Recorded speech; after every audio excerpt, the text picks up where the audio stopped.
his rocking hat. If this was the 90s, he would be all that. It's me, my Scotch, and I. 'Cause Obie is the guy. Obie is the guy.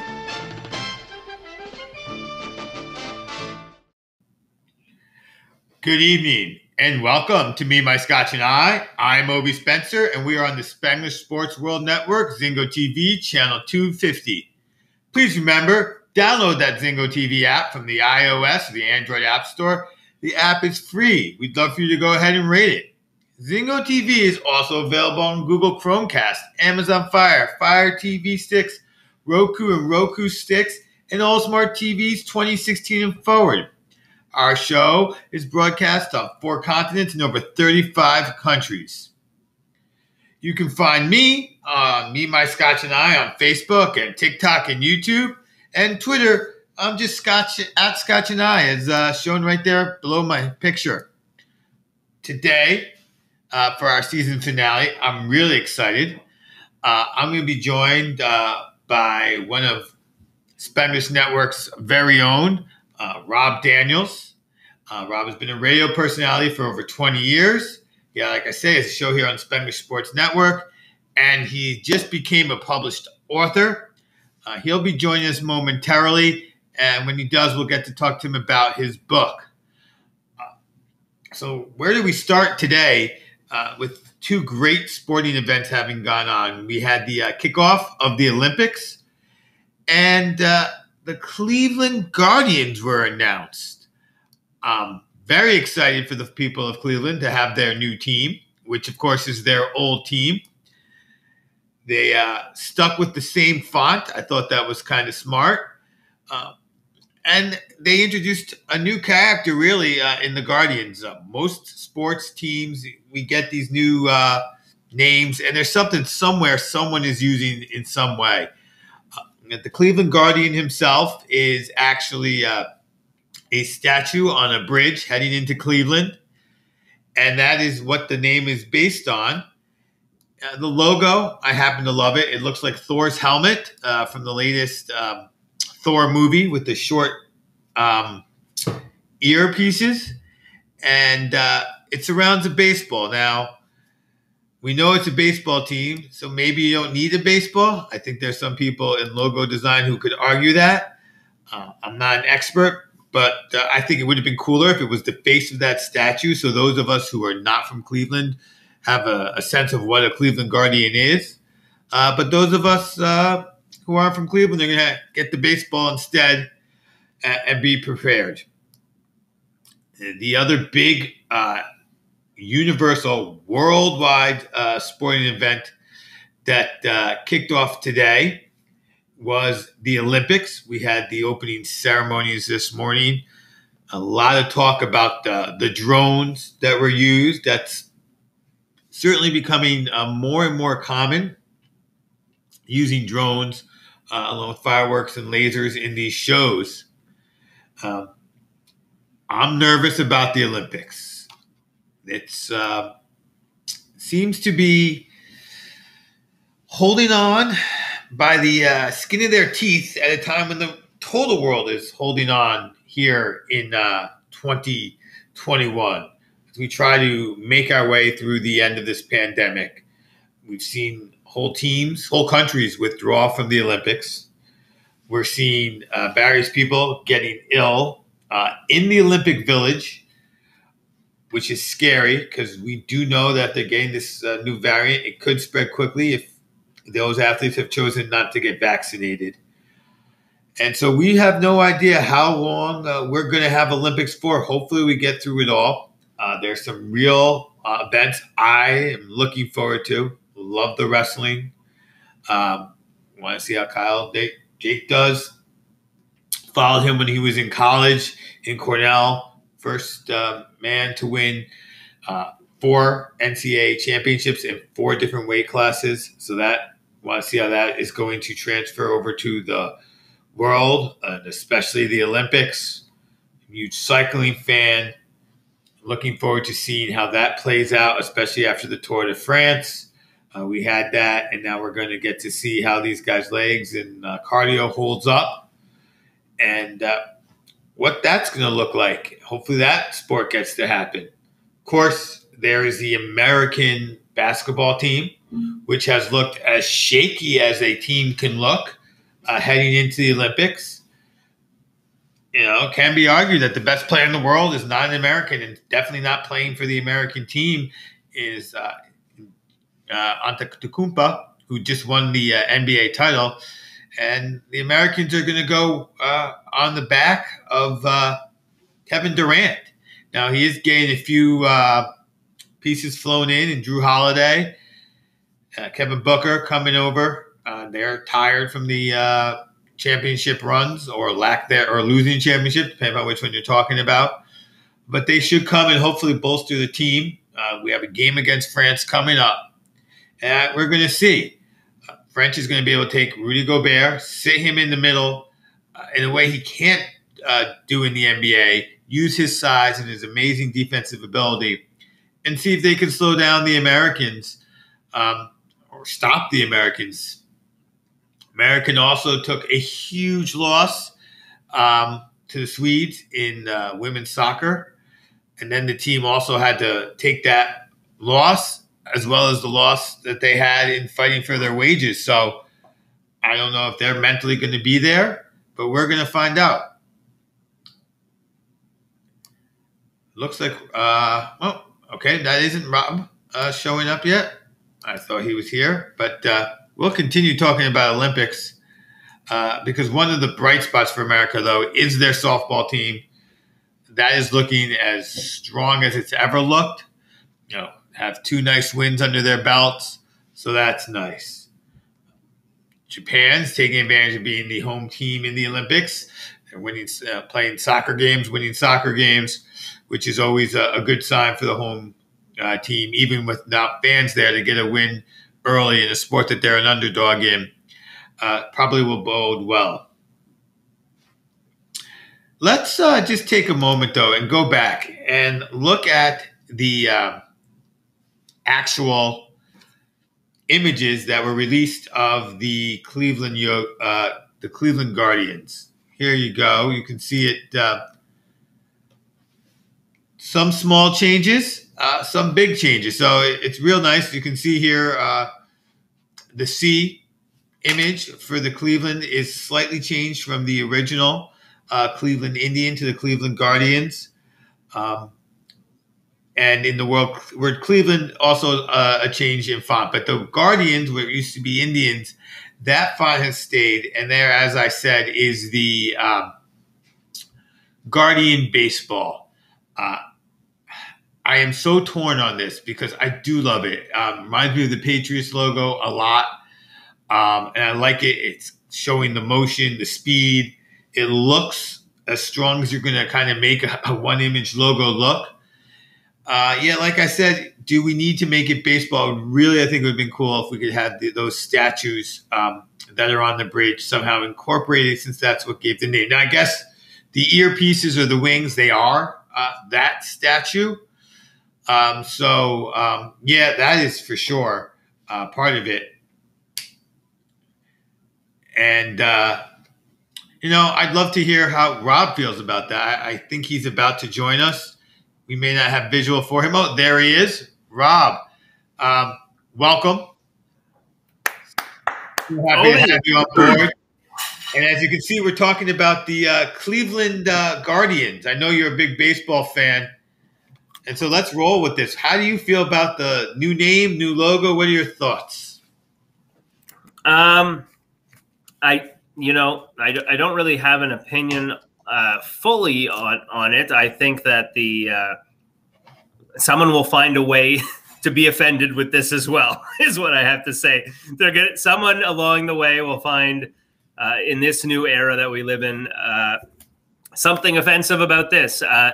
We are in a very much a cancel culture society nowadays. It's happening in baseball symbols. And listen, I don't disagree that it shouldn't happen. If people don't believe it, it should be that, and we're more sensitive to it nowadays. If that's what it is, I understand. I just no matter what, you're not going to be able to please everybody. And I'm more of a Blue Jays fan than anything else. So I'm more focused on what my Blue Jays are doing, and it's nothing against your question. I'm just more so this was sort of, I saw this in the news today, and I'm like, I'm still more excited about the Blue Jays coming to town. I can't wait till they're here July 30th. And hopefully we can get more fans into the ballpark on this side of the border. I know you're coming from the US angle, so it's all good.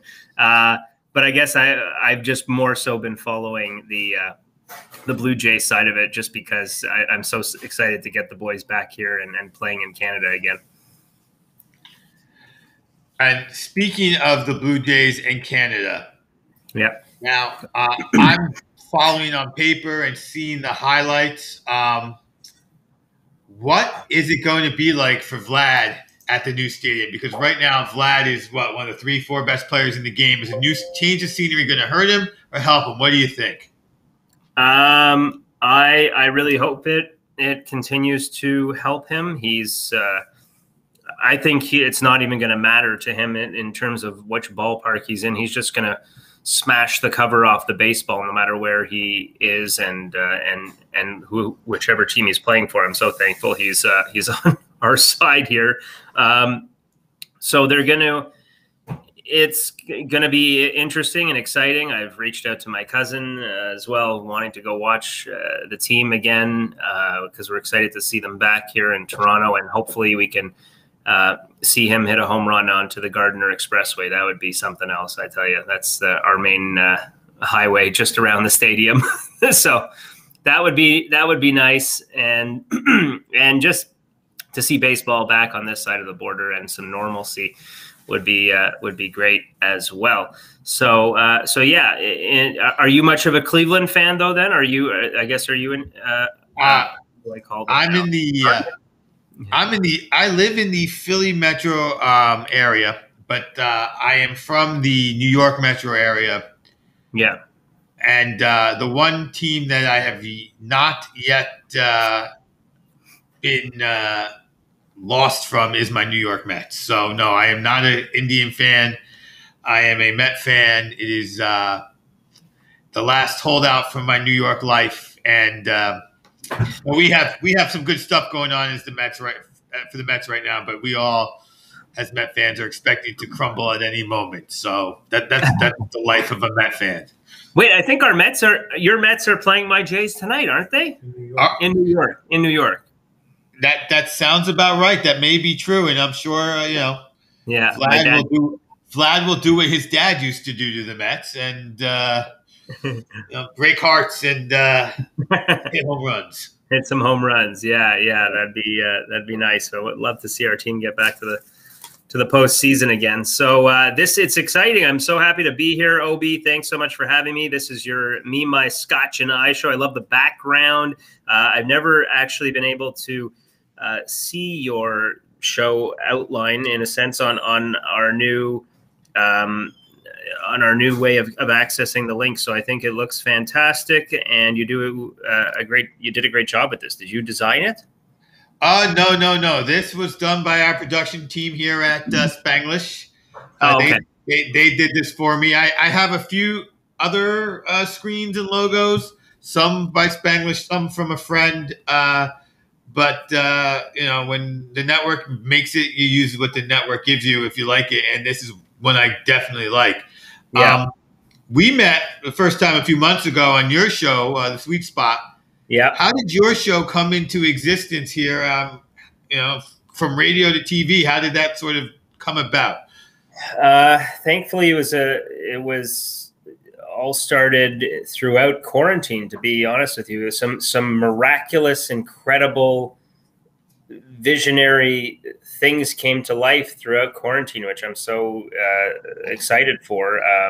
The show being one of them, the Sweet Spot memorabilia, autographs, and more, and it came about that way. And it actually, the title of the show was the idea I sort of came about with. They say sometimes you do your best thinking in the shower, and I wanted something more than just a vague the autograph and memorabilia show, and what was more me in terms of personality, because of being an autograph and memorabilia collector, would have to be called the sweet spot, because of my favorite thing to do with autographs is getting a baseball signed on the sweet spot by someone whom I think is worthy of signing the sweet spot. And that doesn't have to be only a Hall of Famer. It could be, a really good Blue Jay. It could be an actor. I still dream of having, Kevin Costner from Field of Dreams sign the sweet spot of a baseball and put some inscription from the movie on it. That would be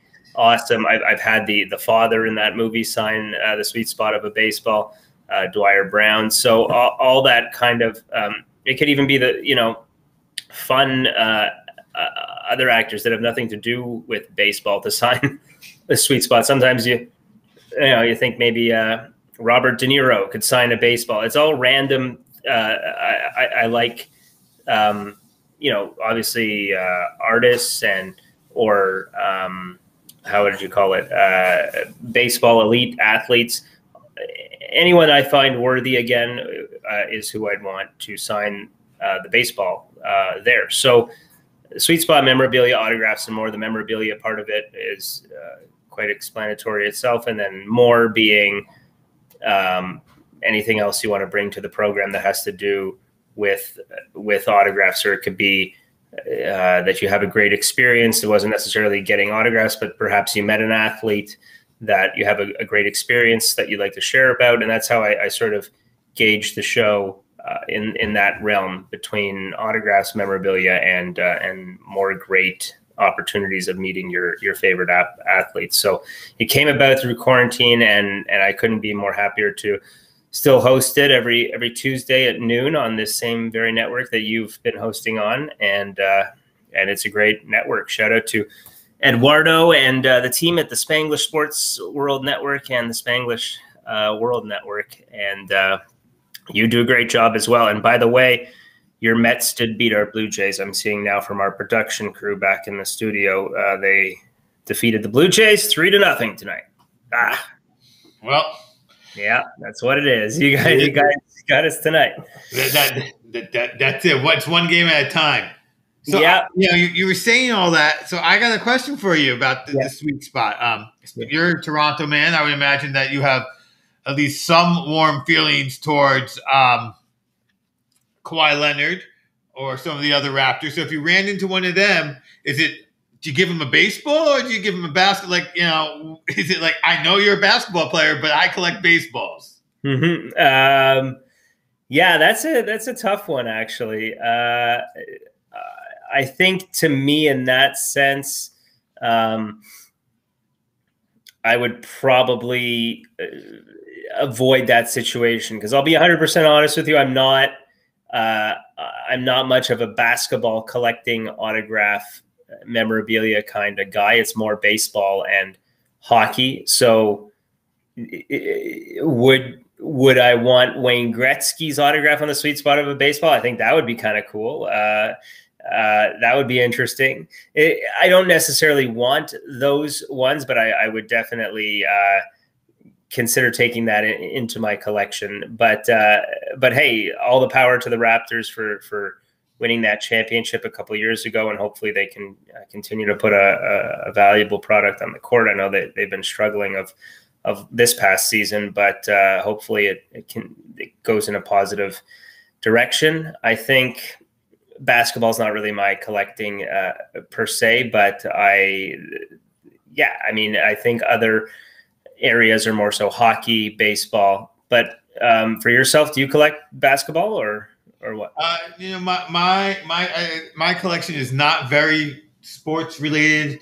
I think it's I think we talk about Star Wars and whiskey, but if I had only had a baseball and I ran into Embiid, I'd ask Embiid to sign a baseball. Although I think Joel Embiid holding the baseball in itself is worth a picture, because I'm sure that looks like a golf ball in his hands. True. Yeah. Gotcha. So, yeah. On your show, you interview lots of great people. You talk about lots of interesting memorabilia. Is there anything over, I guess it's probably been almost 12 months now, or 6, whatever that is. Yeah. What's the one piece that somebody brought to you that just it stuck out. It stood out, whether it was I want that or I never would get that, but wow, what a brilliant thing for like whatever that is. What stood out for you that you saw? That I saw. That's a good question. Jeez, testing me here. Would probably not necessarily one piece I can pinpoint, but it's a fellow on my show that I have regularly on my program. His name is Bogsy, and he's from Kirkland Lake, Ontario, and he is the biggest Habs fan I've ever seen and biggest collector in terms of autographs and memorabilia I've ever seen. He's given me views of his inside of his home, and it's decked out in you want to talk about a man cave.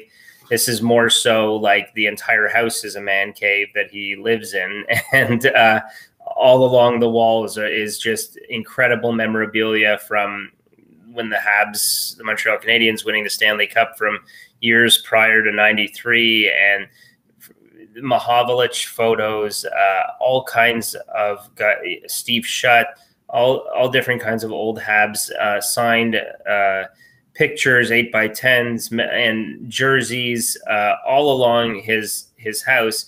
And I asked him, quite frankly, how he can do this. How do you come up with all this memorabilia? And to him, I don't think he's ever paid for an autograph, but what he does is, in his spare time over the years, he has found ways to write to certain athletes, and it's become a thing for him where he takes a gamble with it by either mailing it out, or he'll call ahead of time and he'll mail it out to arenas or baseball stadiums in hopes that he'll receive it back. And he usually sends items that they don't, how do I want to say this, that are very unique pieces that it would kind of feel like it would be a little mean or upsetting if the athlete didn't send it back, because it's one thing if you throw a baseball in the mail and you want it signed and you don't get it back, but when you're throwing like an 8x10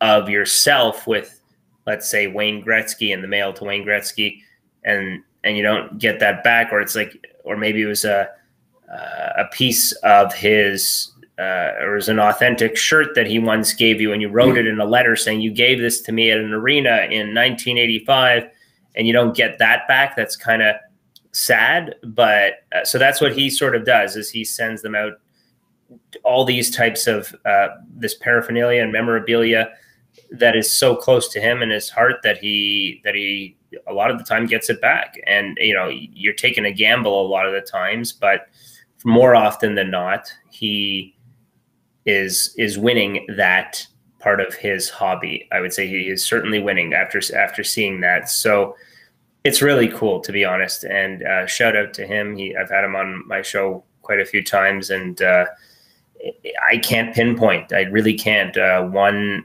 if I could bring him on right now, I'd love him to just show the entire house on his camera. It's really something else. Blue Jays, Habs, all kinds of, American athletes as well. He's quite the collector, and I think that's amazing to have that kind of fascination and bring it to a new level with his hobby. So if it keeps him happy, then that's a good thing, and out of trouble too. Absolutely. Absolutely. This show can be heard on the Spanglish Sports World Radio Network. Please check out https://spanglishworld.ca for all the news and programming. Spanglish Sports World. Watch it, hear it, read it, download it, live it.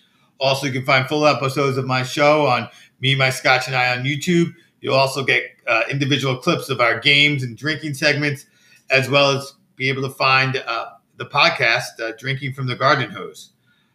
Rob, I'm going to take this moment to thank you. So this is my season finale. I'm taking the rest of the summer off. Nice. My dream for this show was to get to interview somebody who was on the press junket for publishing a book. And here you are. I mean, it's just, I'm going out in style. I truly appreciate it. Now, your book, see if I can make this work. Wait, are we allowed to do? Hold on, I have this all point. When are we allowed to do this? Oh, do not worry. We will get to that. I promise you that. But first, we're going to get to this. Wow, look at that. That's on your iPad. Eh? What was that? That's on your iPad, eh? My father wants to see this. My dad's in the background. He wants to see you holding it up. Wow, look at that, eh? There you go, Dad. Where are you holding that from? In Philadelphia right now? In Philadelphia. I've downloaded it. I've read a few chapters. We'll talk about some of the things we read. I did not read Mom and Dad. I apologize, Dad, but there it is on my iPad. Absolutely. Amazing, amazing. So that's the ebook version. Thank you very much. I appreciate you putting that. And that looks so cool because that's literally the press image is the media image is what you just showed right there. And I have which is so awesome. So thank you for showing it off like that. And I hope you've enjoyed what you've read so far. Well, 2 chapters caught my attention, and unfortunately the one I read in full was about your time in America, and it did not make me feel good. It was heartbreaking. Okay. But reading that what you experienced in one semester in college reminded me so much of my grammar school, middle school life. Mm-hmm. So for better or for worse, it was an instant connection. Although I didn't lose what you lost, although you seem to be able to take it in stride. But knowing how it panned out, and we're not going to necessarily. We'll see how much. I don't want to give too much away from the book, so you know how much to give away. But seeing how it panned out, do you think if you weren't injured with all that was going on, you might have stayed through and persevered, having given your speech and said what you had to say, and maybe having the air cleared?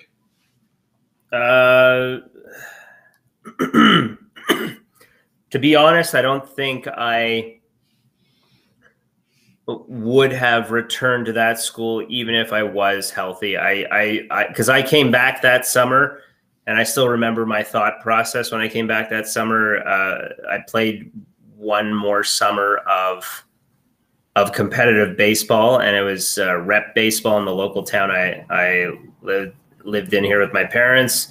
And it just didn't feel the same. I was turned off of just playing baseball. And I think it wasn't that I wasn't that because I love baseball, and I don't think I ever lost the love for baseball. But I think what started happening to me was I fell out of a clear goal process with going to the United States to play baseball there. It was like a goal, and I had to try and reach it and touch it and continue on with it. And when I felt confused by coming home, I got confused as to what my end result would be as an 18-year-old, as a baseball player, student athlete. There was some sort of level of confusion in my mind as to what I should do with it. And I felt that there was nothing I could really hold on to say, okay, in September, I'm going to go back and try out for this team or that team. It kind of just felt like the dream was actually over at that point. And it really was, because I was injured, and I could still play a little bit when I came back. But to go on further and then to do the whole thing all over again, try and find another school out there, it felt like like Mount Everest to climb to try and get back on the horse and go to another school. So I'm one of those people, when the dream is fulfilled, which it felt like it was, there was like an alteration of it, and there was a lot of challenges there, but ultimately I did what the duty was to go and play college baseball in the United States of America. Depending on how it turned out, that's what I wanted to do. And coming back to start analyzing, going to go do it again. First of all, I don't think my mom would let me go back at that point, because a very concerned Jewish mom, after something like that goes down, I don't think there's over her dead body would she have let me take another flight to go try and play at another American college. And You know, and I would have really tried to fight that if I thought that's what I wanted to do, but it felt like I got it out of my system what I needed to do. Try and play college baseball in the U.S.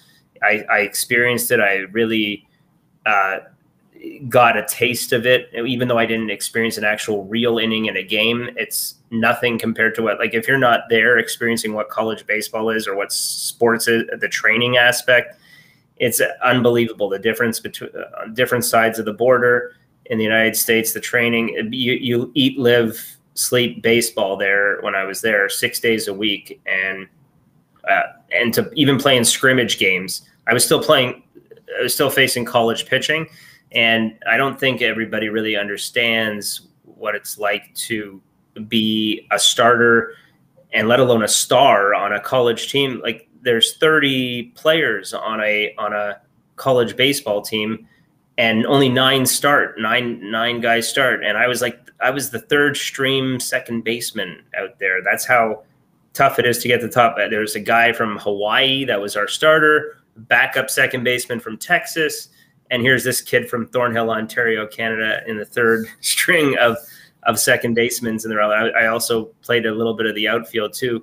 But I was a freshman, and it was expected that you weren't going to start much. You were lucky if you got one start. And before all the racism ensued, I redshirted, which meant I tried to save a year of eligibility, let alone knowing that I didn't know I was going to not come back the next year and go through everything I had gone through. So I traveled with the team. I played with the team. I just didn't see a real inning, but I was playing baseball 6 days a week. It was still incredible. And to be around the guys, other than the stuff that happened, it really felt like American baseball, the way it was supposed. I expected a drill sergeant for a coach, which he was, and he was a good coach. I mean, it was really tough on you. One of those coaches that make you run foul poles if you're failing a grade, and one of those coaches that is not going to let you play if you're not doing well in the classroom. And he was tough but fair, and it was very much an experience that I don't regret. I learned a lot from it. I grew as a person. I'm being able to tell this story now, 20 years after the fact. I've also told it briefly in certain parts of the world as well. So it's something to pass along to others, and to perhaps learn from it, how I didn't handle the situation, how I did handle the situation. And it's a story that a lot of people can relate to. Let's just put it this way, because racism has been in the news for a lot of the time over the last year or so.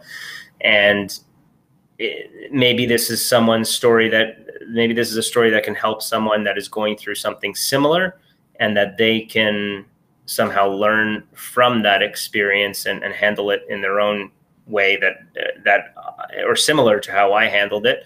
And perhaps there's a lesson or two there that they could take with them to perhaps learn better, or rather to solve that problem that they might be experiencing, whether it's racism or not being accepted for their sexual orientation. However they don't feel accepted, stand up for yourself. And that's what the chapter is about at the end, is to finally stand up for yourself. So it was an experience, but I liked to reflect on it. I like getting uncomfortable sometimes. I think we all need to do that. And that chapter was really a lot about that. It was a hard read, and I got through it, and I started to read the next chapter. Yeah. And I read maybe 3 or 4 pages of that chapter, and you have a meet cute with your wife out of a romantic comedy, and I see. An older man comes and says, "I've been talking to that young girl, and she's into you," and you ask her out on a date, and then we won't go into the details again. I want people to read the book, but you have an embarrassing experience. And I got to tell you, at that point, when I read the book and saw that, my thought was, yeah, but what he doesn't remember, and she probably knows, is that when you were embarrassed, the real you came out for the first time, and that who you were, you couldn't put up fake you, first date you. It was real you. And I just think her seeing that bit of you for that 30 seconds while you're probably on the ground, I'm imagining cleaning up, making it all yeah, the yeah, because it was awesome. Yeah, I don't mind giving away that part of the book. It's essentially, yeah, I had spilled coffee all over the place on a first date, and klutzy and clumsy, however you want to put it, in that sense. And yeah, and so she saw the real vulnerable me, and she still put up with me and gave me a second chance. And I dive deeper into the weirdest way I take her on a first date. Maybe that you'll read in the book. It was so very weird. But it was what it was. And we've thankfully kept one another company all these years, and she's been through a lot. I talk about that in the book as well. Before you get to that, I just need to interrupt you. I apologize. For those of you from New Jersey, you need to read it, because you'll understand if you're from New Jersey what I'm about to say. He took her on a Weird NJ first date. That's what he did. He looked in Weird NJ, found something, and said, hey, you want to do a Weird NJ? For you, Weird NJ is this magazine, fanzine, that lists tons of sites just like you took her to. Okay. And when you're in your 20s in New Jersey, you pick up Weird NJ, you find out where you're going to go, you do what you did, and then you go to a diner afterwards. So you went to Starbucks. In New Jersey, we go to a diner. But that's a Weird NJ date. A Weird NJ date. Okay, there you go. Learn something new every day for how you explain it there. That's cool. I know. And listen, it was it was weird, and maybe the weird ones stick around. That's what I tried to spice it up. It was so that's a lot of that chapter is reflecting on her and how we met. And there was a guy that introduced us, and it was you read it. I mean, and I don't want to give it away to anyone that hasn't read it yet, but essentially that chapter is of praise towards her and how we met. And essentially, again, going with the title Beyond the Mic, what is it that you don't know about my wife, my life, but how I can try and be influential to help you with that, with learning more about my life. And so with her, she's battled a lot with thyroid cancer, and that's what she had. And I reveal it in there, and I go into detail of what that is all about and how it sadly rips away at certain parts of your livelihood by no longer having a thyroid. We think sometimes cancer's cured or taken away, but it can always grow back, and there's side effects and symptoms that it leaves behind when you don't have a thyroid anymore. So thankfully, she tries to not let it be the best, let it get to the best of her every day. She tries, but someday it's like anything else. Like what I say, what I talk about in the book too. Some days the symptoms win. Some days she defeats the symptoms. And the same thing when I talk about anxiety, obsession, and depression. Some days you have bad days, and the anxiety gets the best of you, and some days you feel like you're in control. And it's about management. It's about doing the things in life that you need to do in order to win the battle. So trying to get the amount of sleep that your body needs, which I do need improvement, according to my mom, who might be listening in the other room and might say you don't get enough sleep, Rob. And that might be true. Or if it's other ways of doing it, if it means meditation, then if you're not, it's about controlling the controllables is what I'd like to say. So you don't get a good night's sleep, then you got to try and fight back. Okay, so make sure you meditate, make sure you go for a 30-minute walk or get some sort of exercise in so that you're taking care of your mind and your body and your spirit. Make sure you eat well, make sure you intermittent fast. That's what I do. I try to do all the things I can control so that I can live well in the moment daily. And I'm not perfect for what I eat, but I try and practice discipline daily by using these tools like intermittent fasting and such which helps improve. I find there's a mental aspect to your day by incorporating it into your daily repertoire. There is a lot more you can get accomplished. There is more focus, I find. Your thoughts are more vivid in terms of your ideas. I mean, I would have to probably credit intermittent fasting for all of these brilliant, I would say, ideas of writing a book, of getting an autograph show, being able to stay focused in the moment with guests such as yourself. And these are all things attributed to how we incorporate our daily habits into our lives daily. And so, like I have said, I'm not perfect when it comes to my eating, but I try and I'm making up for it in other ways. I will not eat for 23 hours at a time. Some people will have a different opinion of that, and I don't force it on anybody whatsoever. If they don't think that fasting is for them, if they think, oh, you're outrageous, Rob, why would you only have one meal a day? It's really what's going to be the best for that individual. So that's when I write, and you could probably tell in my writing, nothing is forced upon. It's more like, what have I gone through? What can I teach through the pain I've been through the triumphs as well? And it's more so giving that person, the other people on the other end, the option to learn from this and be a student of it. It's up to you. Attitude is everything, I kind of go with. And if it works for you, amazing. That makes me the happiest person in the world. At the end of the day, if people can take something from this and it makes them a better person, and they use some of these tools towards their own daily lives. And if it's not what they want, or it doesn't work for their body, fasting, or whatnot, in terms of managing anxiety, then that's okay too. You have to do what works best for you. And that's what I try to preach always. And I just feel like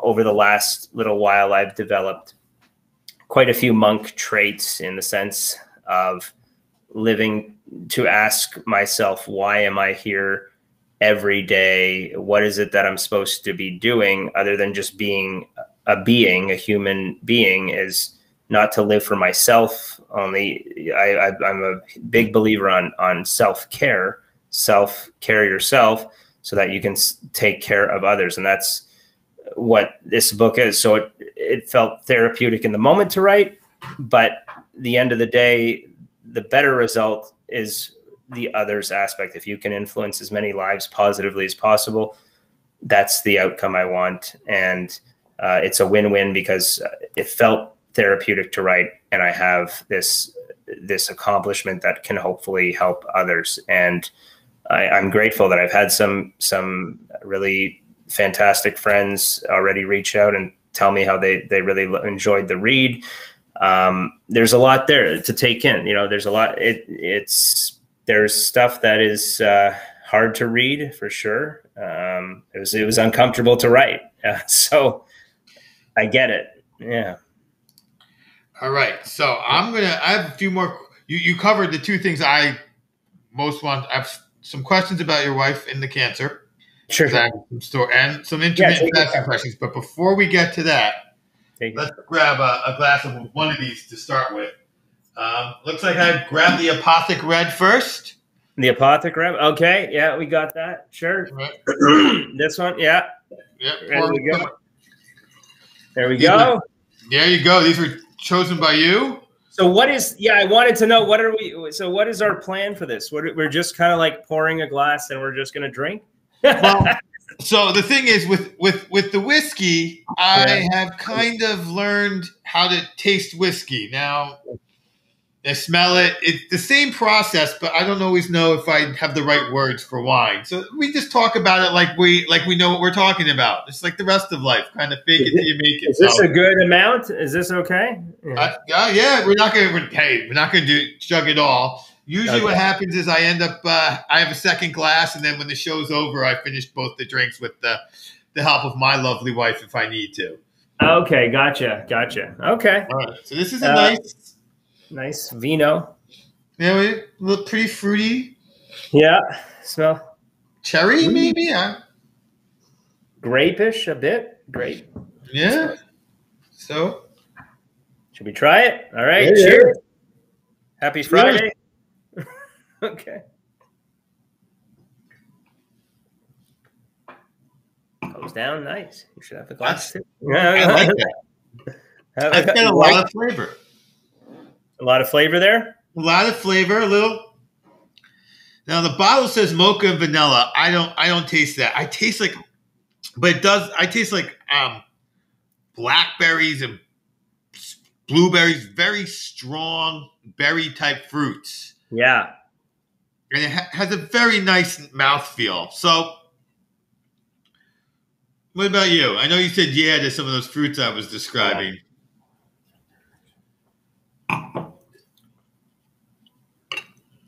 Can't really. I taste just more like grape, a regular an everyday red wine that you would have with like your steak, veggies, and potatoes. I don't know. Is that like at a steakhouse? Yes, yeah. It's like Manischewitz without the sweet, but it's not. Yeah. Yeah. Are you Jewish? Yes, I am. But you're not supposed to ask that. No, everybody's accepted on this program, on this network, but that's cool. Hey. Absolutely. You missed the earlier questions because you were a few minutes later than expected about your stage name. But yeah.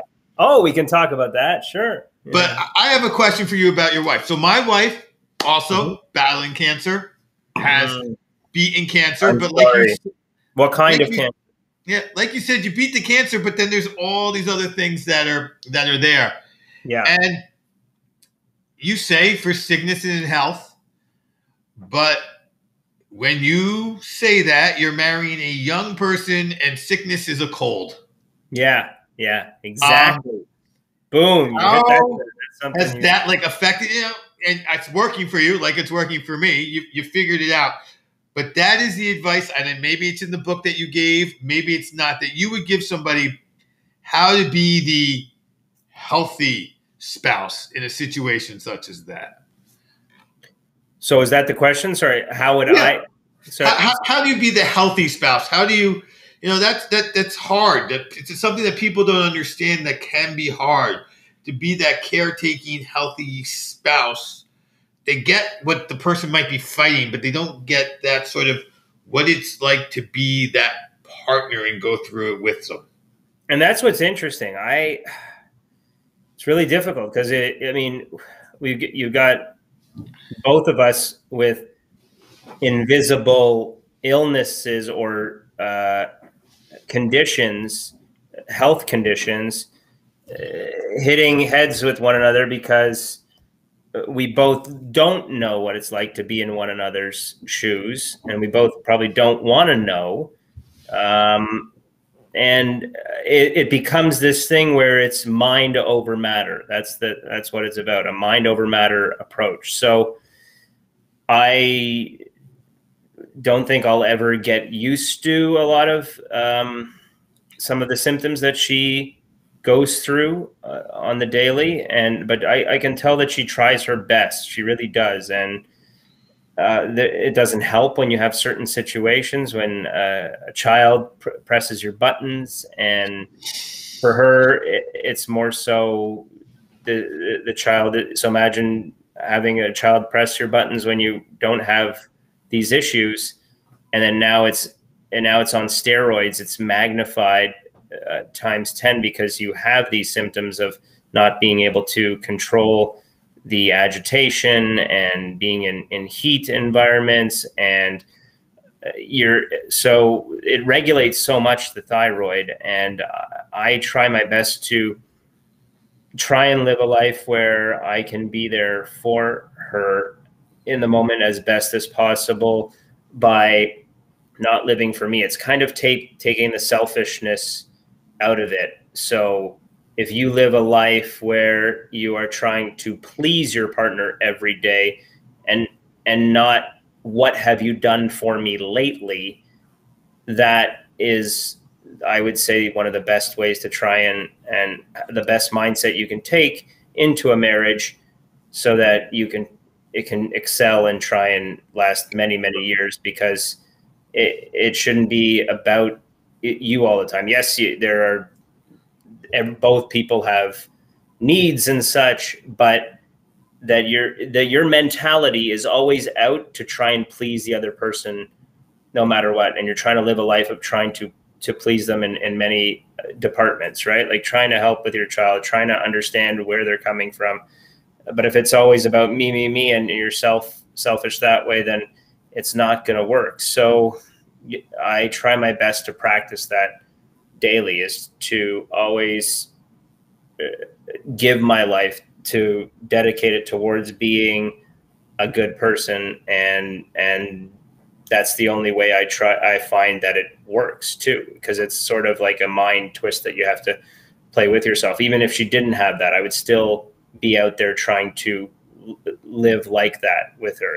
It might be a little bit easier, but this is certainly a way that it helps me manage daily with some of her symptoms, some of my symptoms, that no matter what I'm going through, the mind over matter, just trying to be there for her and live to please rather than hoping to be pleased all the time is what I sort of strive for daily with her. Excellent. To that, let's try the Woodbridge to celebrate.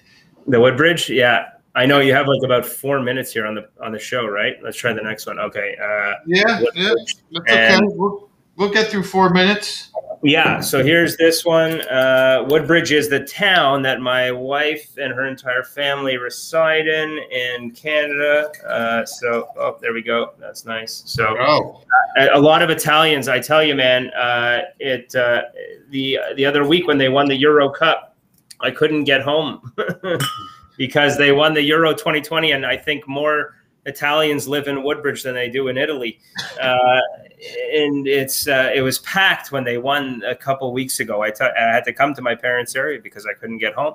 It was so slammed with traffic because they were celebrating, and rightfully so.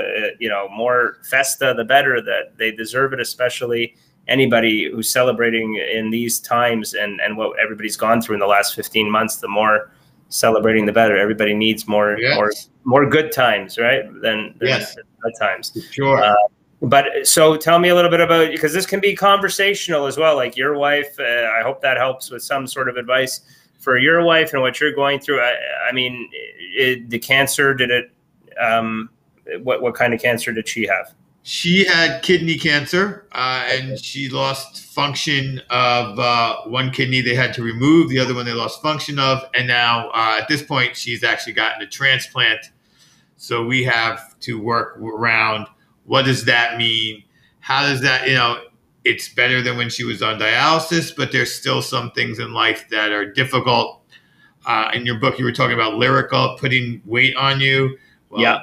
You should see what prednisone does to somebody. Oh gosh, What's it called? The medication? Prednisone. It's a steroid, and that's a constant weight battle. But she has to take it to keep the kidney. So it's these things that you have to do. You have to manage, and then as a husband, you have to be there for her to help her get through these battles as they are, and help other people understand those battles. When she used to be able to eat whatever she wanted, and now she can't. And someone's like, but I made your favorite food. Well, it no longer is. And you have to present those battles. So that's not the happiest way to sign off, but we only have a minute left. So I think that's how we're going to have to sign off. Yeah. No, but I hope there's ways you find managing to live well with her. Absolutely. We are enjoying every day to its fullest. We are doing what we can, which is a lot. And it's more than it was. So absolutely. We love it. We love each other. We have 2 children who have grown into it and understand what it all means for their lives. And now they're becoming adults.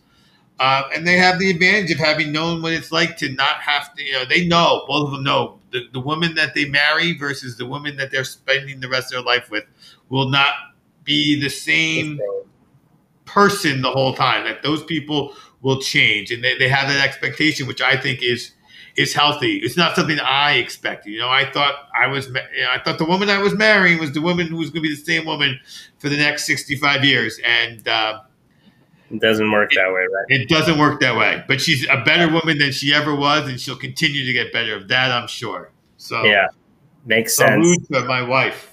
Yes, cheers to your wife and you and your family and you on your last show. I'm grateful you chose me to round out your final show with, and I hope you come back to the network at some point. Take the summer off, enjoy that, and hopefully we cross paths. I'm not leaving the network, just my show. Friday nights is a hard night to keep. Yeah, I'm going to see you on Tuesday. Okay, Scott, and we're doing the show with Scott, right? Yeah, Tuesday night, 8 o'clock. Yeah, sounds good.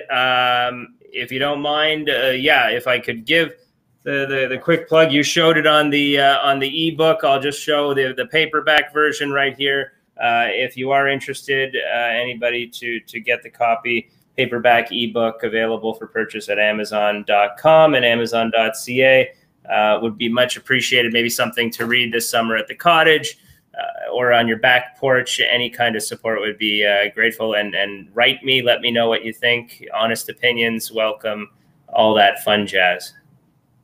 Thank you, Rob. Thanks for having me. All the best to you and your family. And we'll see you Tuesday night with Scott on the other show that you guys host for sure. Absolutely. Take care, everyone. Have a great night. Yeah. Enjoy your weekend. It's a show with Obi and his rocking hat. If this was the 90s, he would be all that. It's me, my Scotch, and I. 'Cause Obi is the guy. Obi is the guy.